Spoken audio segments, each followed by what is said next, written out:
पहला प्रश्न, एक छात्रावास के मासिक व्यय का एक भाग नियत और शेष इस पर निर्भर करता है कि छात्र ने कितने दिन भोजन किया है। कोई वो गाड़ी वाला नहीं याद है जिसमें भाड़ा लगता था, नियत किराया था, क्या था बिट्टू? नियत किराया लगता था, प्रति किलोमीटर जाने के बाद अलग से और अलग अलग भाड़ा देना पड़ता था। तो कुछ इसी प्रकार से ही प्रश्न है कि एक छात्रावास यानी एगो हॉस्टल है जहाँ मासिक व्यय का भाग नियत है, यानी पहले फिक्स है कि महीना में इतना रुपया लगेगा तो लगेगा ही, तथा शेष से इस पर निर्भर करता है कि छात्र ने कितने दिन भोजन लिया है।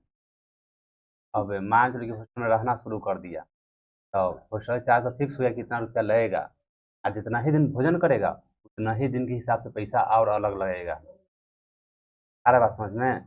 तो जो नियत भाग है उसको जानकारी नहीं है तो मैक्स मान ले सकते हैं कि मान लेते हैं कि मासिक खर्च महीना में 100 रुपया लग रहा है हॉस्टल खर्च, आज जो भोजन कर रहे हैं उसका 2 रुपया मान लेते हैं प्रत्येक दिन का। जब एक विद्यार्थी ए को 20 दिन भोजन जब एक विद्यार्थी ए और 20 दिन भोजन करता है तो 1000 रुपया छात्रावास के व्यय के लिए अदा करने पड़ते हैं।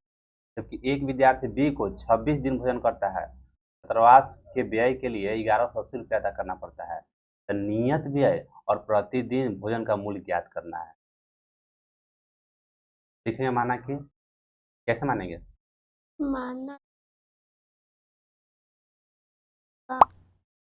माना कि नियत व्यय पहले, नियत व्यय माना कि छात्रावास के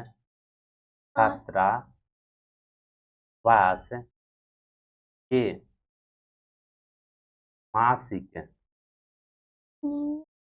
नियत व्यय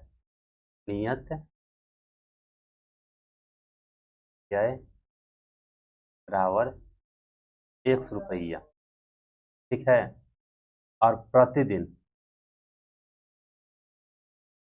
सारा स्पेस बना के लिखना पड़ेगा ना, प्रतिदिन भोजन के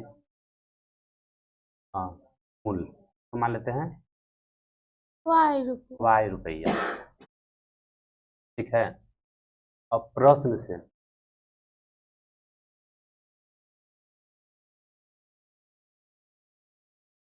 देखो, अब एक महीना के लिए रहा तो उसका तो 100 रुपया खर्च उसको गिर ही जाएगा।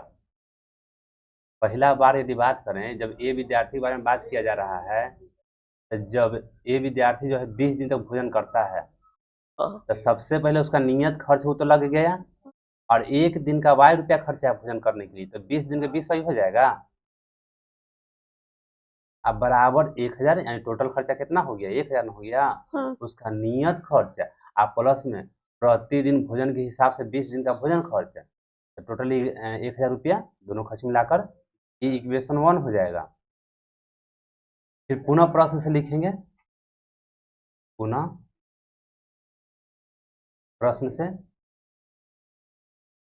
x प्लस नियत खर्च तो दूसरों में भी फिक्स हो ही गया कि सबसे पहले नियत खर्च उसको भी देना है, जो विद्यार्थी बी है उसको भी नियत खर्च देना है ना, 100 रुपया देना है, और 26 दिन तक तो भोजन करता है तो 26 एक दिन के ₹y, तो 26 दिन के 26 ₹y हो जाएगा, और टोटल खर्च कितना है? तो 1180 रुपया। समीकरण 2 हो गया। और ये कह रहा है कि निम्न संख्या कोई जरूरी नहीं है कि मतलब कि हम बजगुणने विधि से, इस विधि से चाहे उस विधि से हल कर सकते हैं ना। इसमें बजगुणन का चैप्टर है, लेकिन प्रयास करें कि अधिक सभी प्रश्नों को बजगुणन विधि से, उसे होगा क्या कि तुम्हारा मैथ का प्रैक्टिस हो जाएगा, बजगुणन विधि का प्रैक्टिस हो जाएगा। तो हम यहाँ पर विलोपन विधि से हल करते हैं इसको। x प्लस 20y बराबर 1000, और फिर उसके बाद x प्लस 26y बराबर 1180। समीकरण 1 हो गया, समीकरण 2 हो गया। अब लिखेंगे समीकरण 2 घटाव 1 करते हैं, समीकरण 2 घटाव 1 से, यानी कि x प्लस 26y बराबर 1180 में हम घटा देंगे किसको? x प्लस 20y बराबर 1000, इसको घटाएंगे ना, तो यहाँ माइनस चिन्ह, यहाँ माइनस चिन्ह, यहाँ माइनस चिन्ह, इससे ही कैंसिल हो जाएगा। तो 6y बराबर 180, 180 ना, हाँ, इससे 30 बार में कट जाएगा, तो y बराबर क्या लिख सकते हैं, 30। अब y का मान, y का मान समीकरण किसमें देंगे हम, ये कोई में एक मान एक में, किसी में भी भर सकते हैं, समीकरण एक में रखने पर, तो x प्लस 20y बराबर 1000। 1000। तो x जो कहते हो 30 गुना y का मान 30,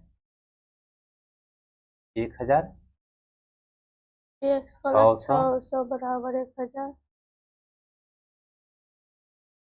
1000 माइनस 600, तो x बराबर 400। 400। कहने का मतलब है कि नियत नियत क्या लिखे, नियत खर्च था, क्या लिखा था, नियत व्यय, नियत व्यय कितना आया, x माने थे हम, है ना, यानी कि 400। 400 रुपया, और प्रतिदिन भोजन खर्च है, प्रतिदिन भोजन के खर्च कितना था, y, यानी कि 30 रुपये। क्लियर है।